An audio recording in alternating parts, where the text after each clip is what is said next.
I never thought I'd wake up one day to find my entire driveway blocked by a mountain of junkyard cars, deliberately placed there by our HOA board president, a woman half my age with twice my ego. But that's exactly what happened last summer, in what became the battle that changed our entire community forever. They thought they had me cornered after 30 years on my own property, but what these power-hungry bureaucrats didn't realize is that I had an ace up my sleeve that would leave the entire neighborhood cheering. How would you respond when everything you've built over a lifetime is threatened by someone who doesn't respect what you've earned? I've lived in Oakwood Estates for over 30 years. I built my dream home here back when this was just farmland, a 5-acre property with a pond, workshop, and yes, a private helipad that I installed 15 years ago when I started my medical equipment business. At 58, I'd earned everything I had through decades of hard work, and every inch of my property represented that journey. The FAA approved my helipad. The county approved it. Everything was by the book. Oakwood evolved from a small rural community into an upscale development. As new homes were built around me, the inevitable happened. An HOA formed. Initially, I was grandfathered in with my existing structures and land use. My property predated their rules, and for years, we coexisted peacefully. That all changed when Victoria Wellington became HOA president. At 42, this ambitious corporate lawyer with too much time and perfectionism had moved in just 3 years ago and immediately began a campaign to improve neighborhood standards. Translation: make everyone's property look identical to her vision of suburban perfection, regardless of the history or character that made our community special in the first place. The real trouble started when I needed to repave my quarter-mile driveway last spring. I filed the proper permits with the county, but Wellington claimed I needed HOA approval, despite my grandfather clause.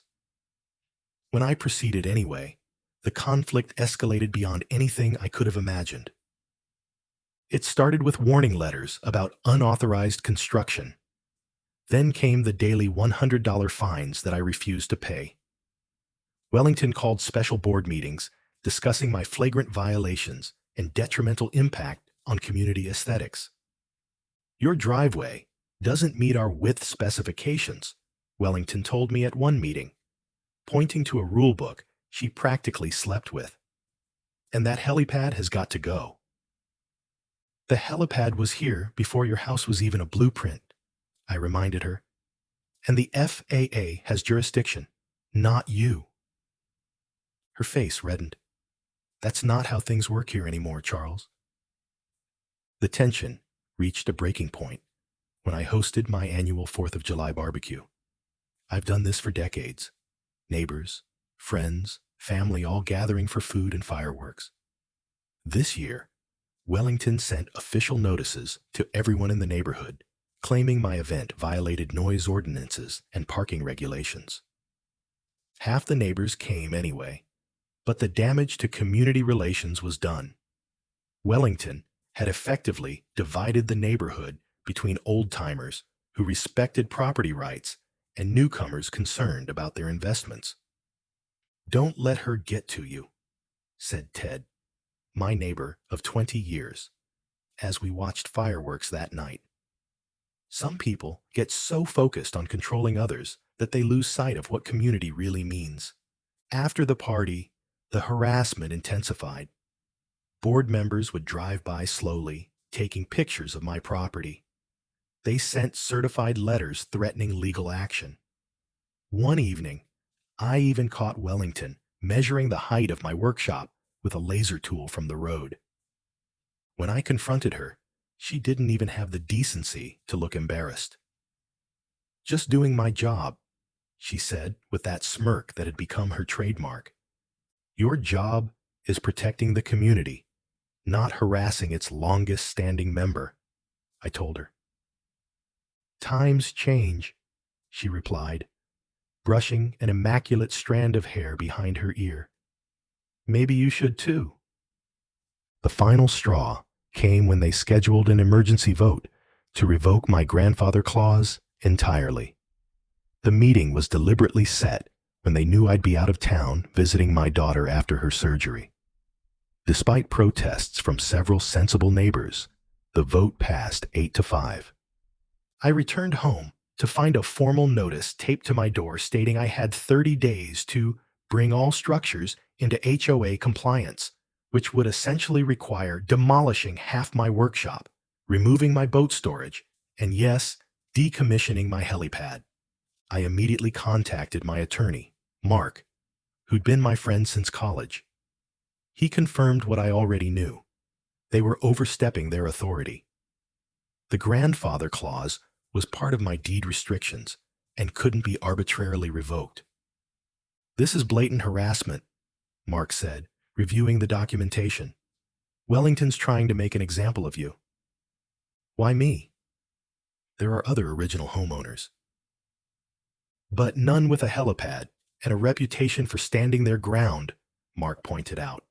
"She wants to show everyone who's boss." We filed an injunction, but these things take time in the courts. Wellington didn't wait.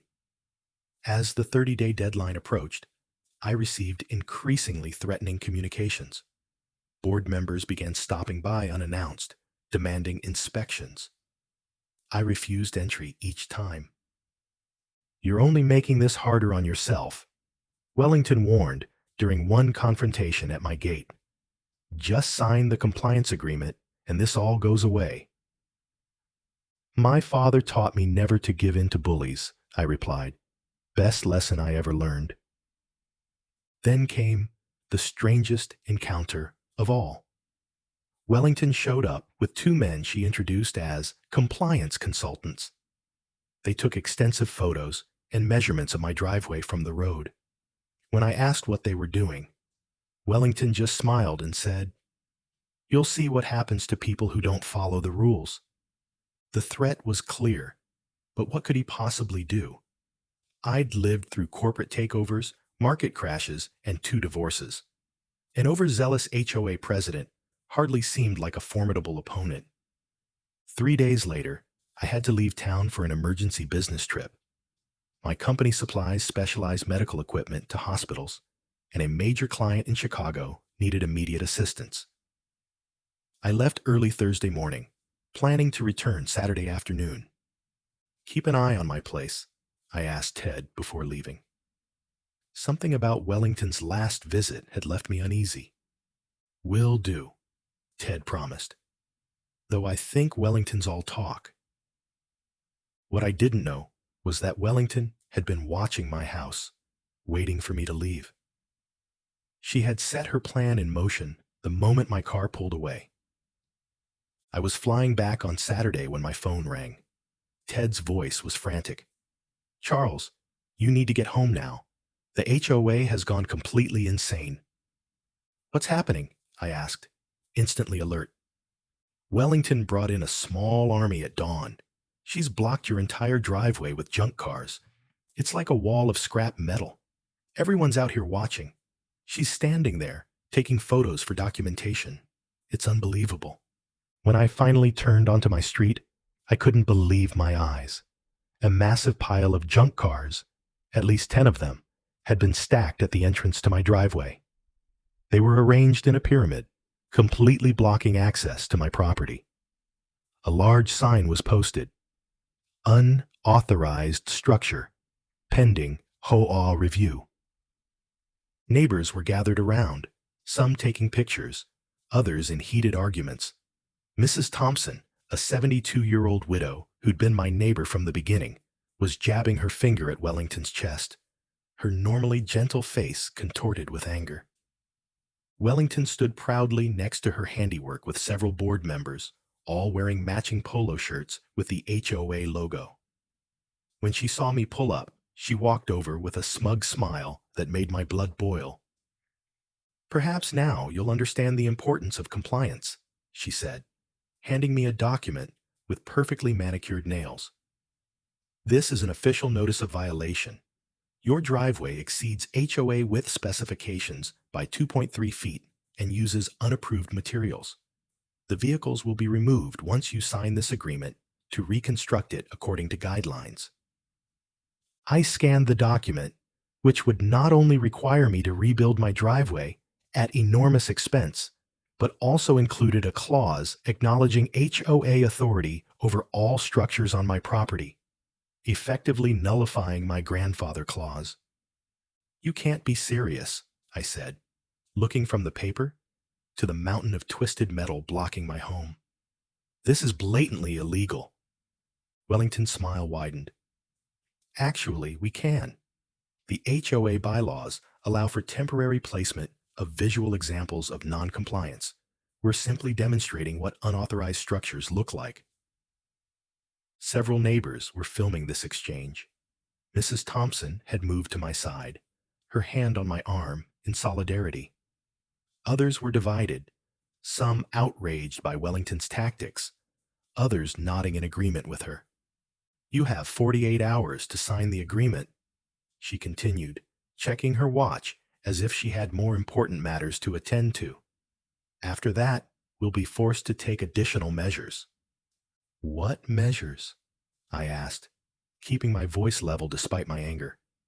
"Let's just say the next demonstration will be even more educational," he replied. I called the police immediately, but when they arrived, Wellington produced HOA documents and county regulations.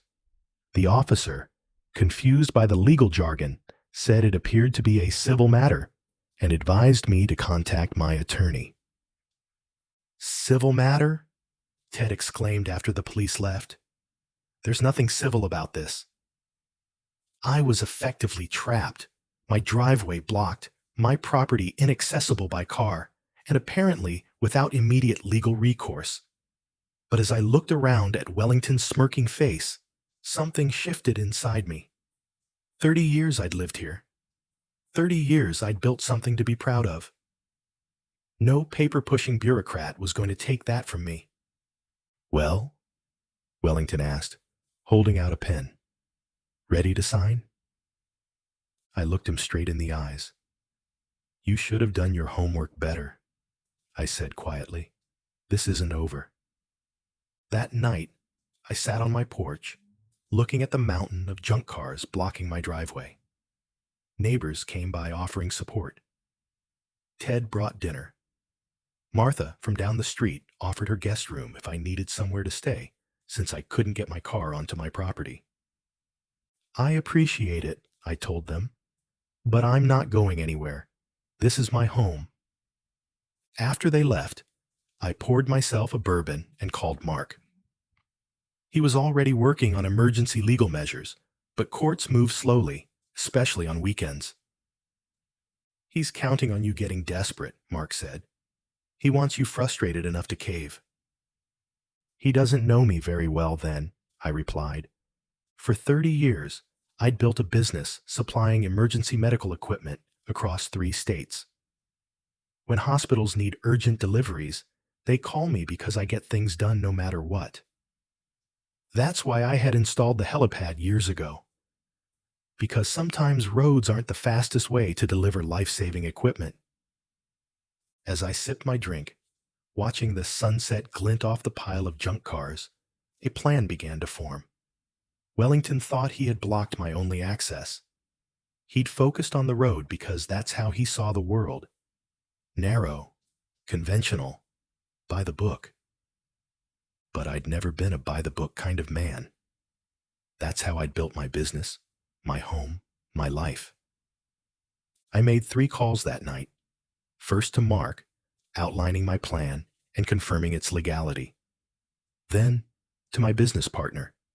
And finally, to Mike, an old Vietnam veteran who operated a heavy-lift helicopter service that we occasionally contracted for urgent medical equipment deliveries. "You want me to do what?"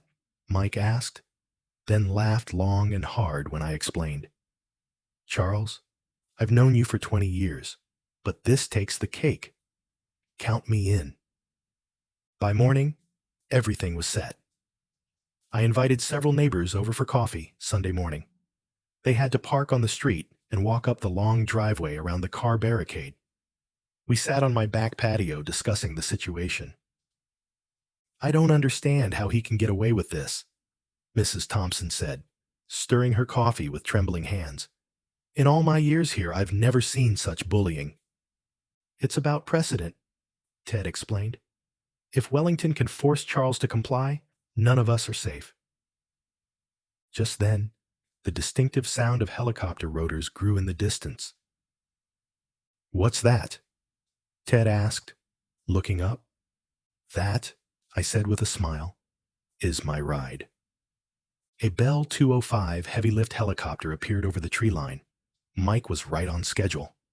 The neighbors watched in amazement as it hovered above my property, then slowly descended onto my perfectly legal FAA-approved helipad behind the house. Within minutes, Mike and I were walking back to the patio. His weathered face broke into a grin as he surveyed Wellington's barricade from our vantage point. "So, these are the cars causing all the trouble?" he asked, sipping the coffee I handed him. "They certainly are," I replied. "But first, we need my tractor. It's locked behind my gates, and I'll need it to move those cars once we get them off my driveway."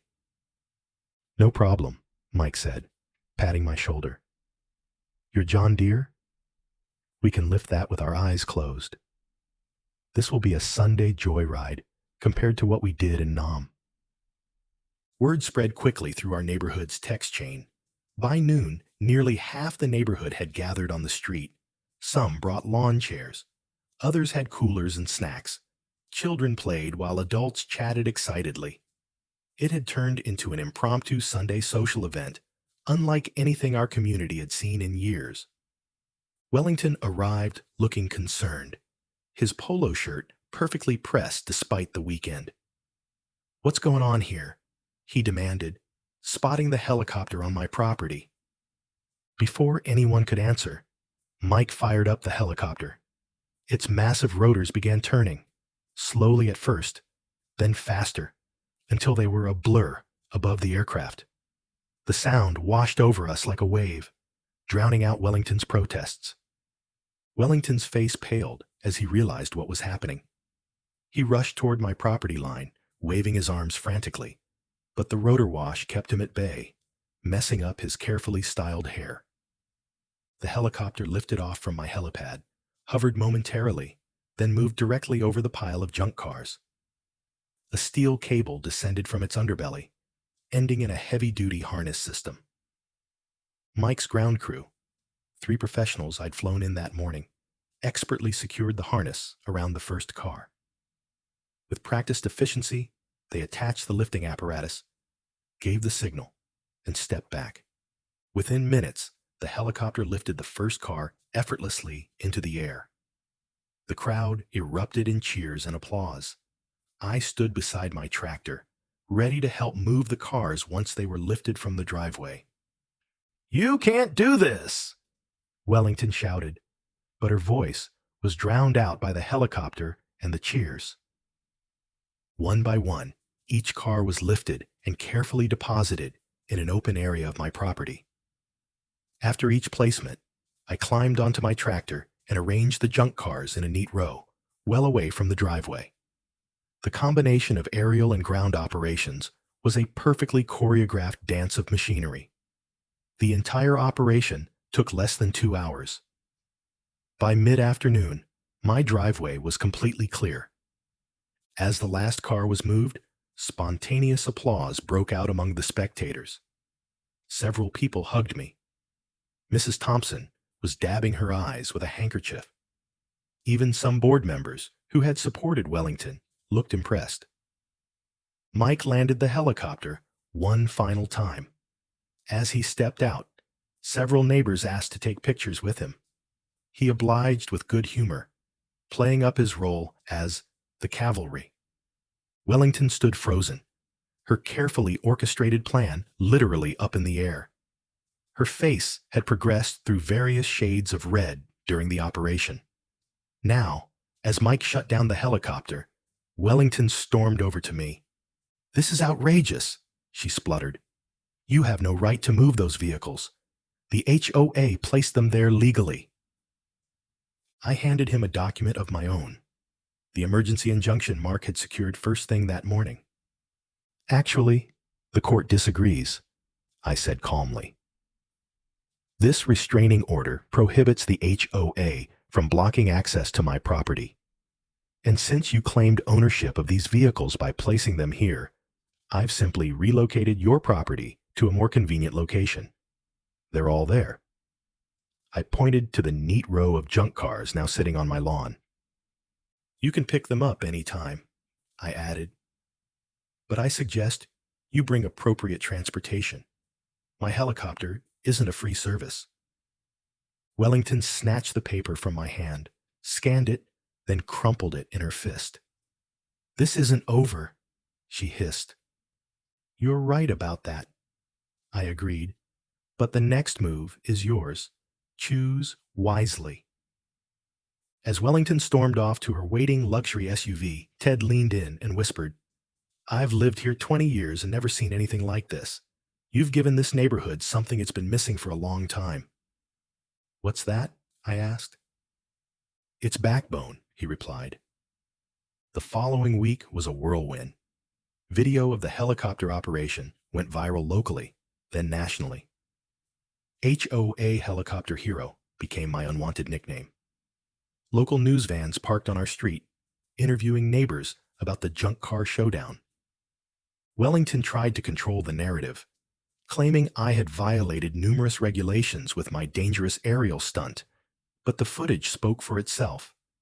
A professional operation conducted safely and efficiently. The image of her standing there, mouth agape, as the helicopter lifted the first car, had already become the neighborhood's favorite photo. More importantly, the incident forced our community to confront the HOA's increasing overreach. Many residents who had stayed silent now came forward with their own stories of harassment and arbitrary rule enforcement. He fined me $200 because my trash can was visible from the street for 3 hours, one neighbor revealed. I was told my American flag was mounted at the wrong angle, said another, a Vietnam veteran like Mike. My grandchildren's chalk drawings on my own driveway earned me a citation, added Mrs. Thompson. An emergency HOA meeting was called. The community center was packed, standing room only, with people spilling out into the parking lot. For 3 hours, neighbor after neighbor spoke about their experiences. The consistent theme wasn't opposition to having standards, but rather the dictatorial way they were being enforced. Wellington attempted to defend the board's actions, but when she called the car blockade a necessary visualization of non-compliance issues, the room erupted in derision. You blocked a man's access to his own home, shouted someone from the back. What if there had been a medical emergency? Asked another. When Wellington tried to suggest I was the one endangering the community with my helicopter stunt, Mike stood up. I've flown medevac missions in 3 wars, he said. That operation was textbook perfect and safer than your morning commute. The vote was overwhelming. 8 of the 11 board members, including Wellington, were removed. A new interim board was elected with a mandate to review and reform the HOA regulations. Ted, who had been my staunch supporter, was elected interim president. His first official act was to formally recognize all grandfather clauses in the neighborhood and establish a transparent process for property improvements. As he signed the resolution, Ted handed me the pen. You earned this, he said. Some battles are worth fighting. As for the junk cars, they remained on my lawn for nearly 2 weeks, becoming something of a local tourist attraction. Children would ride their bikes past my property to see them. Someone even created a hashtag, #Wellington's Folly. Wellington was legally responsible for their removal, but seemed in no hurry to arrange it. Finally, I had them professionally hauled away at my own expense, a small price to pay for community harmony. I even restored several and donated them to a vocational school's auto shop program. Turning lemons into lemonade, Ted called it, when he helped me deliver the refurbished cars to the school. The students' excitement made every penny worthwhile. 6 months later, our neighborhood has transformed. Under Ted's leadership, the new HOA board operates with transparency and respect for property rights. We've established clear guidelines that protect community standards while respecting individual homeowners. Wellington sold her house within weeks of losing her position. The rumor is she moved to a gated community with even stricter regulations, probably where she belongs. My helipad remains active, though I use it sparingly. It's proven valuable several times for community emergencies, including airlifting Mrs. Thompson to the hospital during a heart attack last month. The doctors said the rapid transport saved her life. I guess that unauthorized structure has its uses after all, she told me afterward with a wink. The most profound change has been in our community spirit. The shared experience of standing up to tyranny brought us together in ways we hadn't experienced in decades. Our monthly neighborhood gatherings rotate between different homes, including mine. Last weekend, as we enjoyed a barbecue on my lawn, Ted raised his glass. "To Charles," he said, "who taught us all that sometimes you have to rise above to move forward."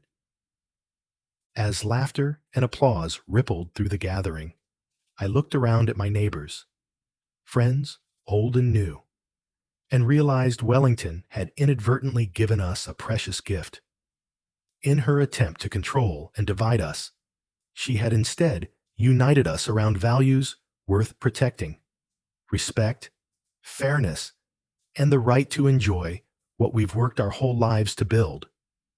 And as for Wellington's lasting legacy, well, there's a saying in our neighborhood now: whenever someone faces an impossible roadblock, time to call in the helicopter. Because if there's one lesson we've all learned, it's this: when someone builds a wall to block your path, sometimes the best way forward isn't through it or around it. It's over it.